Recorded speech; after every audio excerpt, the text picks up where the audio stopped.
Welcome, low ego action heroes. I'm Debbie Levitt from Delta CX. We are a full service CX and UX consultancy.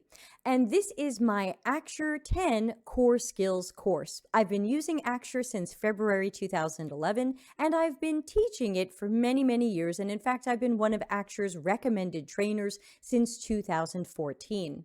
This course is designed to take you from super Axure newbie or Axure afraid all the way through to confident intermediate. So if you've landed on this one video, there are many, many others. Please check our Axure lessons playlist for a lot more videos about using Axure. The Delta CX YouTube channel has over 500 videos on it as of when I'm recording this in December 2021, and I hope you'll subscribe and join in some of our live streams. I'm live usually 3 or 4 times a week with teaching UX research and design, talking about CX, helping people get into the profession, helping leaders and managers, and of course, don't forget Tuesday, office hours, Ask Me Anything. So subscribe and hang out here. So thanks for being here. Please subscribe and let's jump into that next Axure lesson. As we are building forms and other types of interactive pages, very often we want to use progressive disclosure. This is where there's something on the page that is not visible by default, but based on something else somebody does, or the way they answer a certain form question, we then reveal this additional element or question and probably have to move some things out of the way to get there.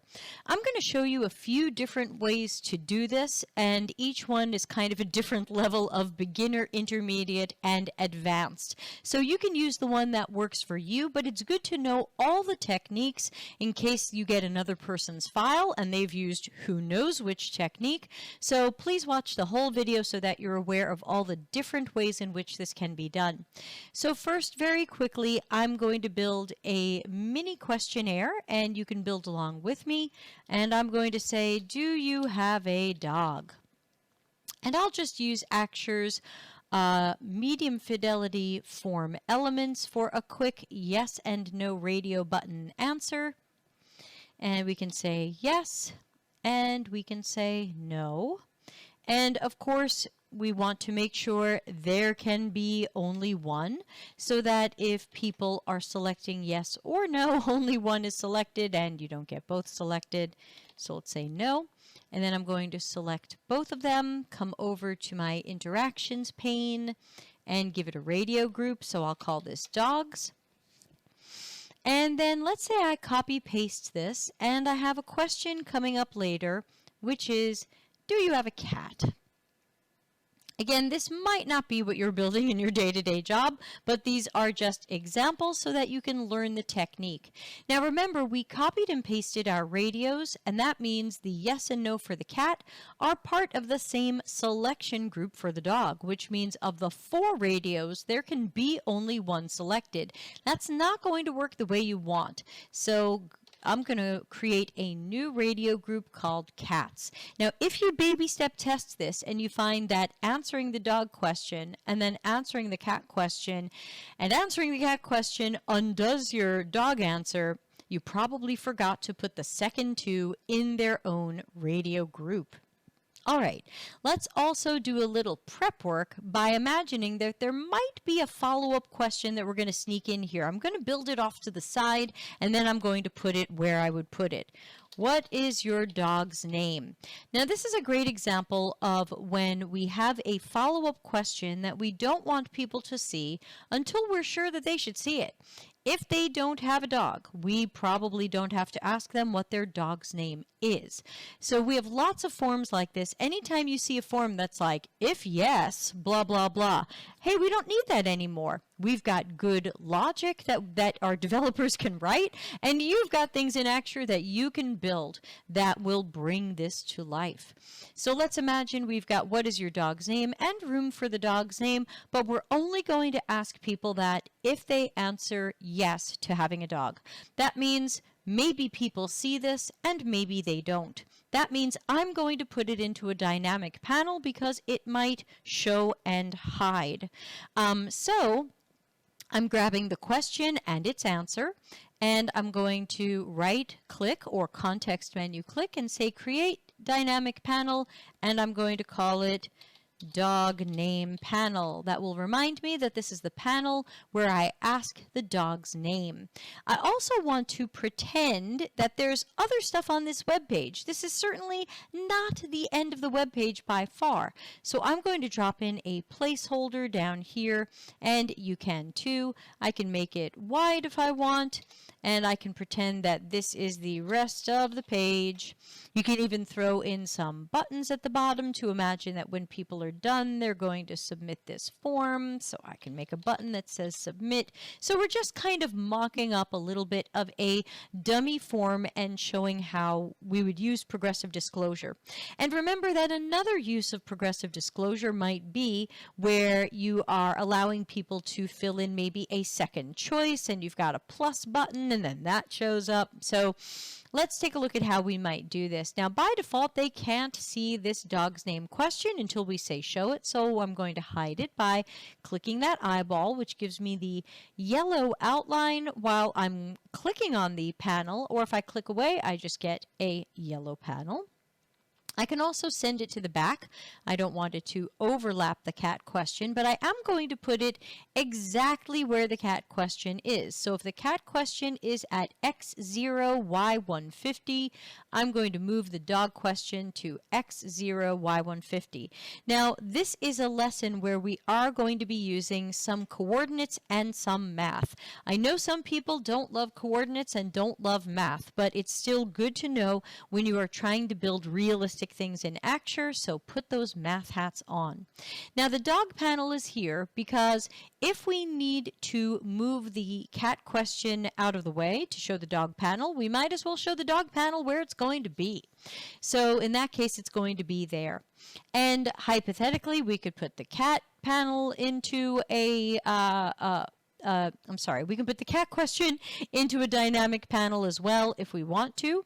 So if I draw a box around this, note that I'm getting the cat question and the dog question. So I'm going to shift click on the dog panel to not get that.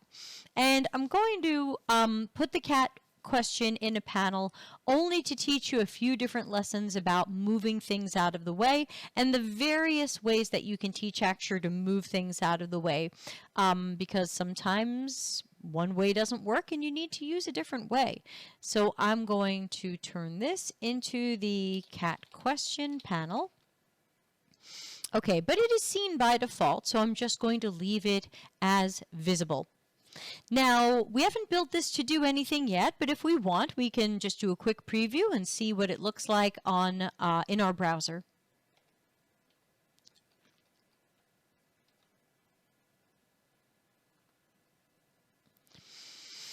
All right, looks good so far. They can't see the dog question follow-up, and our radio buttons should work because we can pick one of each, and there can be only one, and these toggle, and these toggle. So looking good so far. Now we want to build some interactions for showing the dog follow-up question and moving the cat question and other stuff out of the way. And again, there's multiple ways to do this, and I'm going to show you most, if not all of them. So here we go. Do you have a dog? Yes. Now, let's think in kind of micro moments about what should happen. The dog follow-up question should show. The cat follow-up question and everything under it should move out of the way. All right. Let's do this in baby steps. So operating on the yes radio button, or it could be a segmented controller or something else, if someone clicks this, or we could say if someone selects this, either way, because on a radio button, a click and a select is going to be the same, we want to show the dog name question. Maybe it gets a romantic fade in. And we're going to want to move the cat out of the way. Now we can try our old friend push-pull widgets. We talked about push-pull widgets in an earlier lesson. We can give it a try here and see if it works. Let's give it a linear slide so we can watch that slide in action. And let's see what it does. And once we see what it does, we can decide whether or not we like it, whether or not it worked, and what we need to do next. So I can say yes. Now, notice it moved out of the way, but it did exactly what it said. I'm just going to move out of the way the height of the target. And the target was the dog name panel, and that's its height. So that's as far as the cat panel moved. If we wanted to adjust that because we know we want a certain number of pixels between questions, we could always just make our panel bigger. While we have a panel that is not fit to content, we can make it pretty much any size that we want, and then we would be able to have that work in our favor for this spacing. And again, you can always throw in a hotspot, up to you. All right, so that spacing isn't exact. Imagine that we had an exact number and we were going to make sure that it moved that exact number of pixels, but I didn't measure it. And this is where people normally ask me if Axure has something that Figma or other things have, where you have like use the same spacing here. As far as I know, or at least of when I'm recording this, I do not know of that. So we would have to say, aha, these questions are 100 pixels apart, and I've measured that with a shape or something else, and now they're okay. So let's pretend they're equally distant apart, even if they might not be.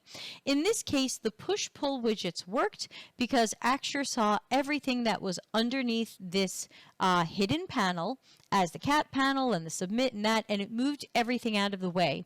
But there's a couple of wacky things that can happen when you do push-pull widgets that are sometimes a surprise to people.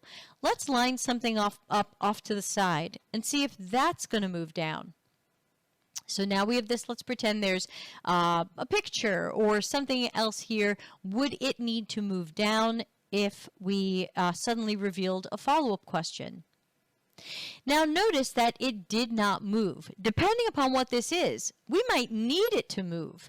And the problem is that Axure says, well, I don't know, this panel was just over here, it ended over here, we don't think this needed to move.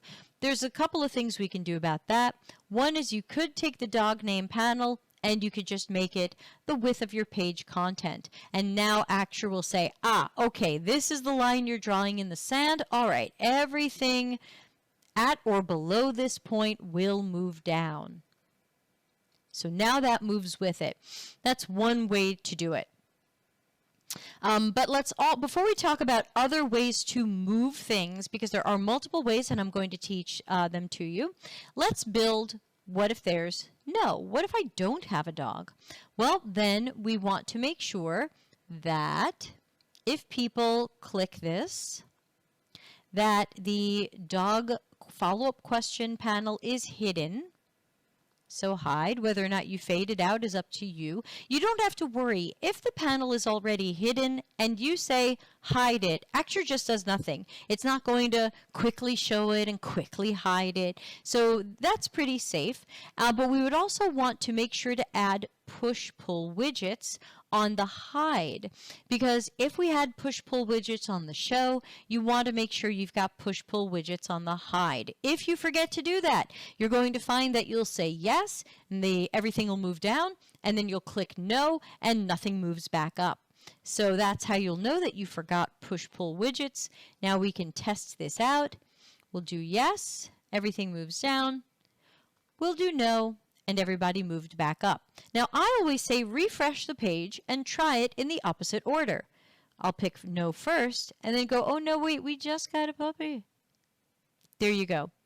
Now, it's important for us to test in both directions because I get a lot of strange questions around this. Well, they're not that strange. I get a lot of questions around this particular lesson where people are like, hey, why don't we just have yes, move everything down 100 pixels, and then we have no, move everything up 100 pixels. And I'll show you in a moment how Axure does let us move things precise numbers of pixels. So in that sense, it's not a strange question, it's a good question. But what's strange about it is what would happen if we tested this out in all possible orders.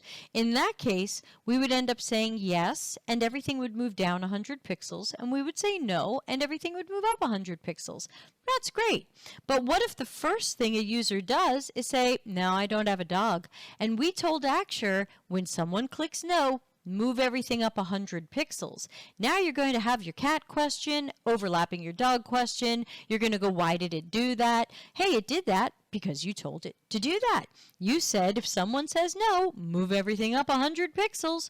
So be careful of some of these ideas that people sometimes get because they imagine that everyone's going to click yes first, and that's going to shift things down 100 pixels. So then if they click no second, shifting up 100 pixels should work just fine.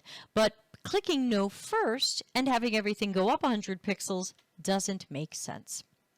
So that's why baby step testing is important, and that's why knowing some different methods here should help. So the push-pull widgets should work here, though you may have to do a little bit of adjusting, like making this panel ridiculously wider than you need it to be so that Axure understands that everything on the page from left to right, from here and down, moves. Now here's another common mistake with push-pull widgets. Let's say I have this widget, and we can see that the dog panel starts at y equals 150. Let's say that this box starts at y equals 149. Will this still move? No. And that's really strange, and it throws people off. So remember that people are basically looking, not people, Axure is basically looking for what is at the top Y value of this widget or below, either under it or on top of it or below it. And that's what I'm going to move. So when this box was at 149 and the panel in question was at 150, Axure said, yep, looks like I don't have to move this thing.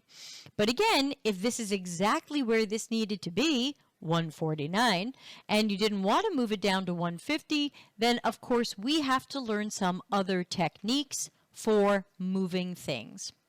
Now, one way that we can do it is, let's say we name this widget. Let's say this is the, I'm just going to call it the middle box because I can't think of a good name for it. You come up with a better one. What if I needed to teach Axure that if the cat panel is moving down, for whatever reason, the cat panel is moving down because someone dragged it, the cat panel is moving down because it's push-pull widgets, the cat panel is moving down because we said move it 100 pixels. I want to teach Axure, if the cat panel is moving, there's something else I want to move with it. So in the same ratio of pixels, if the cat panel moves 2 pixels, this moves 2 pixels. If the cat panel moves across and down, this moves across and down. So first of all, we want to name this because it's going to be the target of our interaction. Something we tell Axure to do is going to affect this. Therefore, it'll be easier for us to find it when we're building the interaction if we've given it a name. So now we want to teach Axure, hey, here's the cat panel. If the cat panel moves, I've got a couple of weird stray things on this page that I want you to move with this because they're kind of not moving on their own. So you can do that. We can build that interaction on the cat panel. Remember, the action is happening here on the cat panel, and it's not that the user clicked on it. So don't rush to click. It's not that the user clicked on it. We are using that Axure domino effect that I keep telling you about. Hey, Axure, did the cat panel move? Well, if the cat panel moved, I need you to move something else.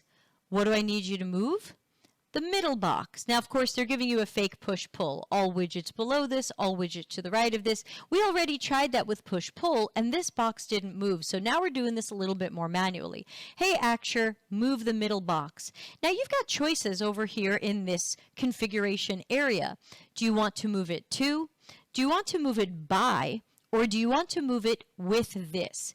In this example, the correct answer is with this, because that would mean that as the cat panel moves, this moves with this. And it just means the ratio. So again, if the cat panel moves down 72 pixels, this other thing, the middle box, will move 72 pixels. So with this, tells Axure how to move it and decides, do you want if there is a diagonal move, do you want it to be straight or do you want it to have some sort of arc? And boundaries I tend to talk about in my advanced course. So for now, at the beginner and intermediate level, this is good enough.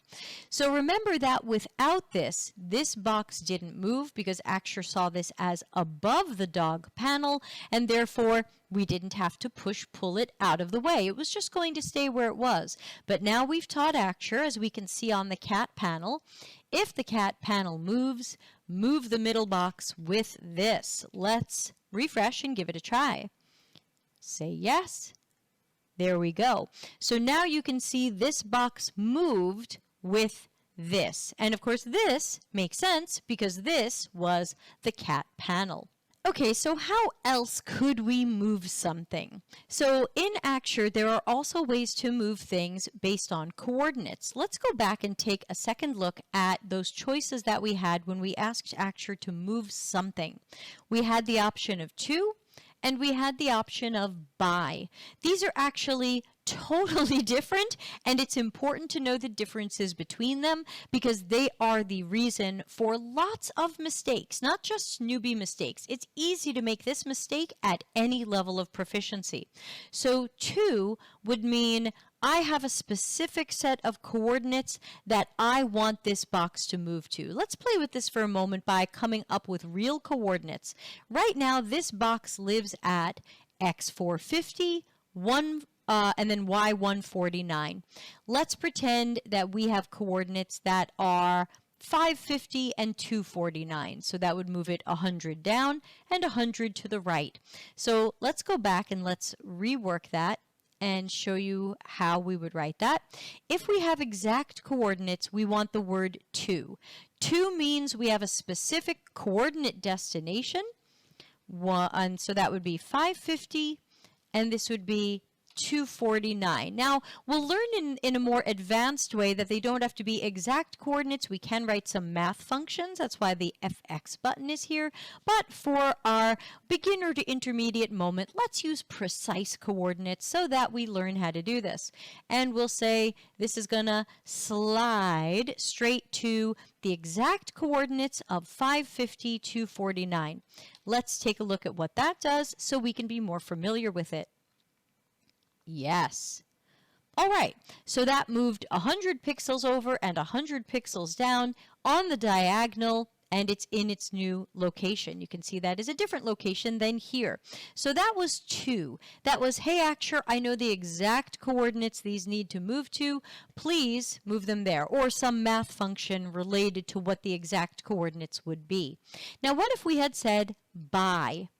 The difference is that by is how many pixels you want them to move in an X or Y direction. So 550 X pixels would be 550 pixels to the right, and 249 Y pixels would be 249 pixels down. Let's take a look at what that looks like, and that's how you will know for troubleshooting when you have chosen to instead of by or by instead of to. Very different. I always tell people if you find your stuff flying out to a place you didn't expect, go back and troubleshoot. You might have swapped out to and by. And I also want to remind people that you can use negative numbers in Axure. So for example, a negative 50 here and a negative 50 here would just mean 50 pixels to the left instead of where the positive numbers are to the right.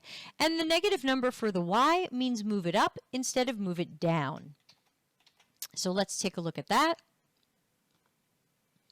There we go. So now we had a little diagonal motion up and to the left because we had 2 negative numbers there and because we were using by.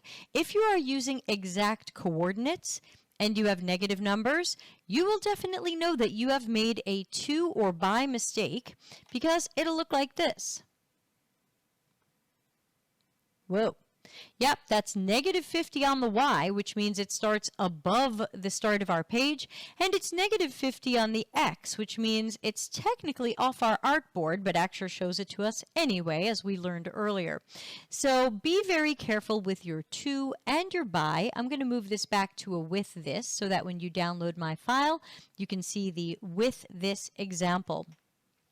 So that's a few ways that we could be moving something with something else. It's also an example of how we can move things a precise number of pixels, or we can move things to an exact set of coordinates. But the problem is that these coordinates will be toast if we rework our page and we move things down and we have a new question between all of these.